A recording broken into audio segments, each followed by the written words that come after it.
Olá, sejam bem-vindos ao Espaço Psiplay. Eu sou Ana Estevam, psicóloga e neuropsicóloga.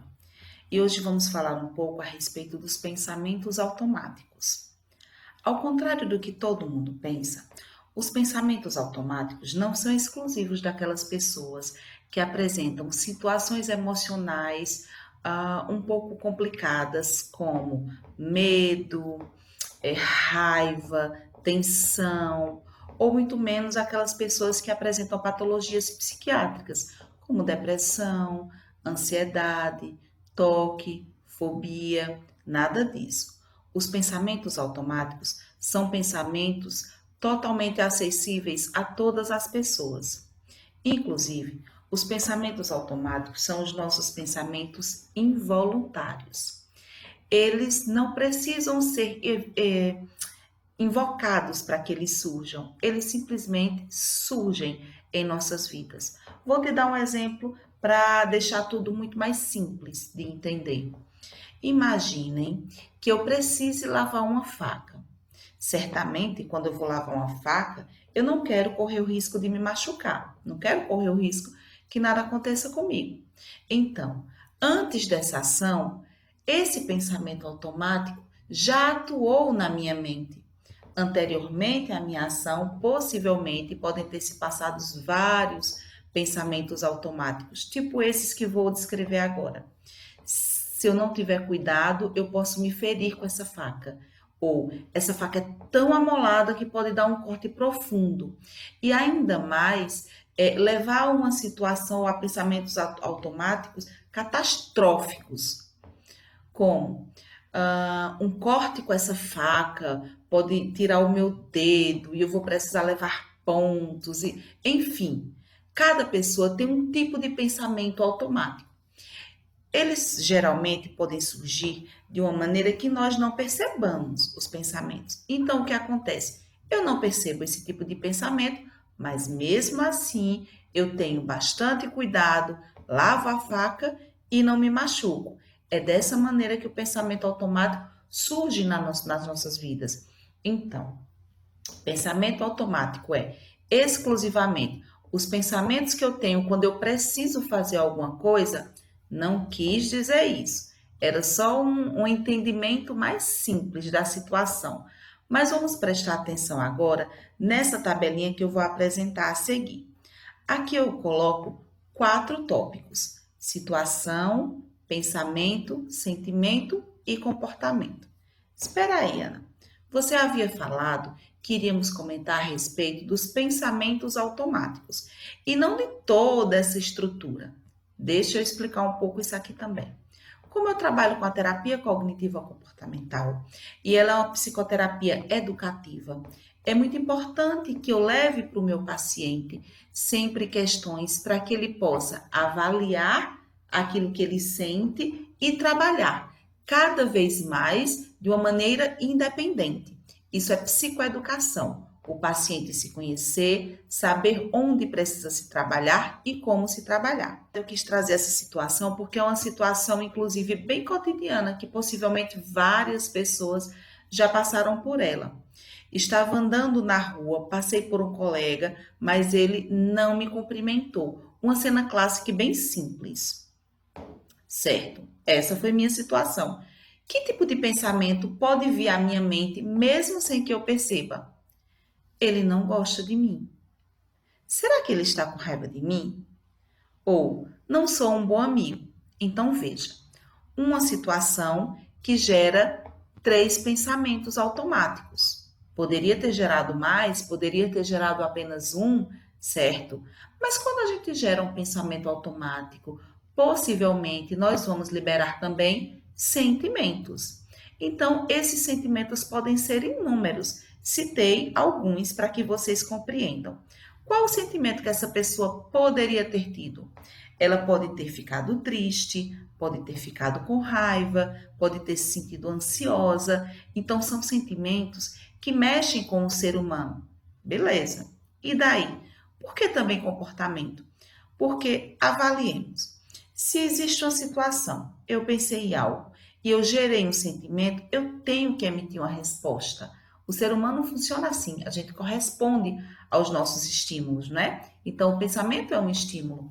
Então, ao emitir a resposta, eu posso me comportar da seguinte forma: essa pessoa pode ter chorado, inclusive chorado bastante. Pode pensar, nunca mais vou falar com este amigo, estou com vergonha, ele não gosta de mim, enfim, não sou bom amigo, nunca mais falo com ele. Ou evitar fazer novas amizades.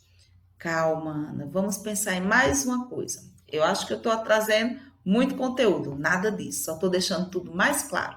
Vejam só. Então, o comportamento, ele não é resposta da situação? Não. O comportamento é resposta da maneira com que nós pensamos. Vamos entender bem essa situação quando nós avaliarmos a segunda tabela. Maravilha. Propositalmente, coloquei na segunda tabela a mesma situação, para que fique ainda mais fácil o trabalho de compreensão. Então, a situação a mesma, andando pela rua, cruza pelo amigo que não me percebeu, não falou comigo. Que tipo de pensamento também eu posso gerar, não é? Quais os pensamentos que podem vir à minha mente? Será que ele está com algum problema? Ou será que ele precisa de ajuda? Então, são pensamentos automáticos bem diferentes do pensamento automático da tabela anterior. Mas espera aí, e qual o sentimento que eu posso ter a partir daí? Eu posso me sentir motivada, posso ter motivação. E que comportamento posso gerar? Entrar em contato com um amigo, tentar ajudar o amigo. Opa, acho que agora você começou a entender. Olha só, mesma situação, comportamento totalmente diferente. O que mudou? A maneira com que essa pessoa pensa. Que tipo de pensamento essa pessoa teve? É aí que entra as duas classificações: pensamentos funcionais e pensamentos disfuncionais. Os pensamentos disfuncionais são aqueles basicamente negativados. São aqueles pensamentos que nos trazem como resposta comportamentos também disfuncionais, que às vezes a gente reavalia e percebe que não foi tão legal, que poderia ter sido diferente. Então, esse é o pensamento automático disfuncional. E o pensamento automático funcional é um pensamento mais colaborativo, mais produtivo às nossas vidas, que traz respostas que, se olharmos para elas, vamos compreender realmente. Era assim que eu gostaria de ter feito, tá?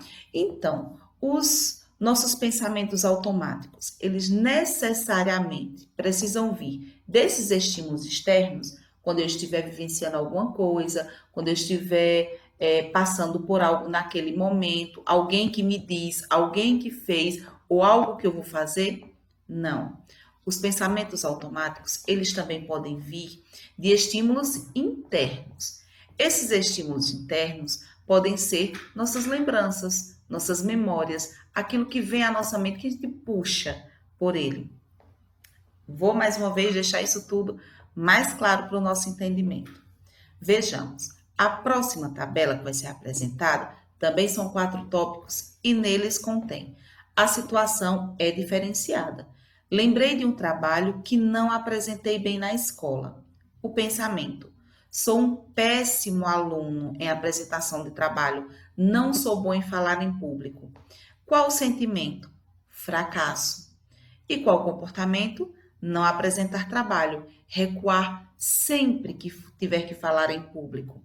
Veja só, estamos falando de uma lembrança. Essa situação não está acontecendo. O que está acontecendo com a pessoa é justamente o que eu vou relatar agora para você.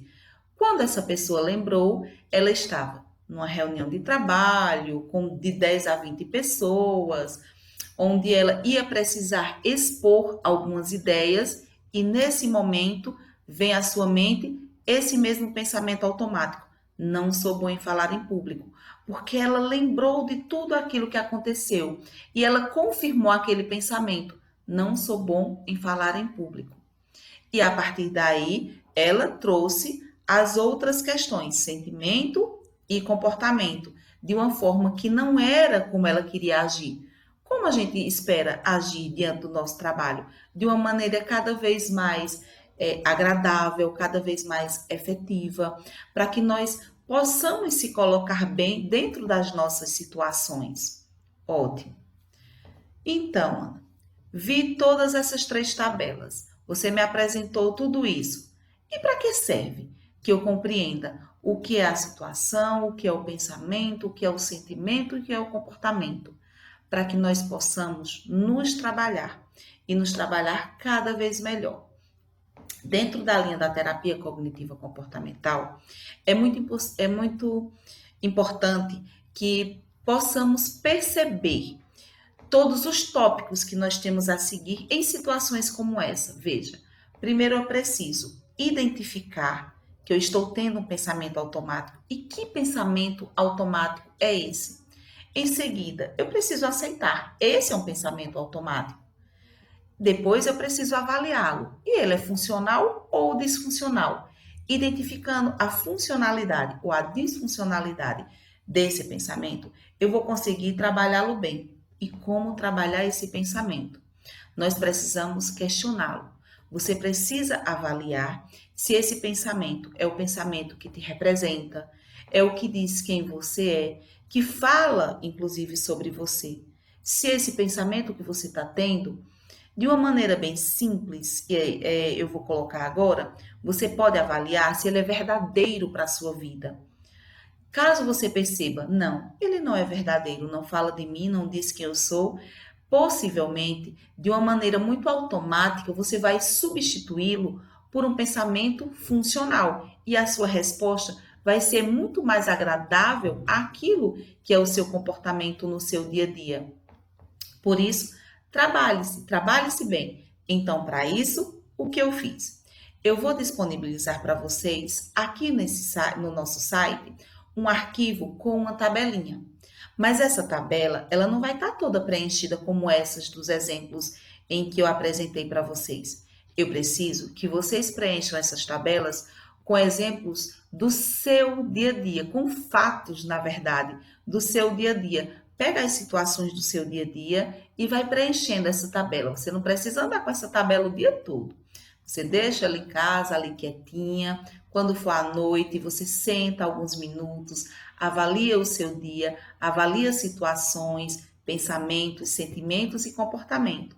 Uma observação: você não precisa ficar preso a tomar nota apenas das situações que te levam a pensamentos e comportamentos disfuncionais. Tome nota também dessas situações dos pensamentos e comportamentos funcional, para que você saiba avaliar até mesmo que nível de pensamento disfuncional, a quantidade de vezes que eu penso de maneira disfuncional e que eu preciso trabalhar isso em mim, tá?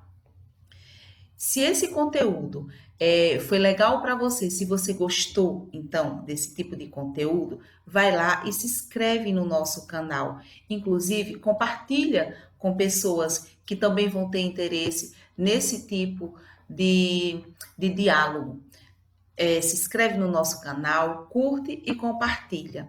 E ainda entenda que, se inscrevendo no nosso canal, você vai receber notificações de outros parceiros nossos, de outros profissionais que também trabalham aqui no espaço Neuropsi e que também vão colocar conteúdos bem legais aqui no NPC Play. Por isso, não deixe de se inscrever. Se inscreva e receba as nossas notificações. Então é isso, gente. Espero que você tenha gostado. Aguardo você no nosso próximo diálogo aqui, tá? Seja sempre bem-vindo. Muito obrigada e até a próxima. Um grande abraço.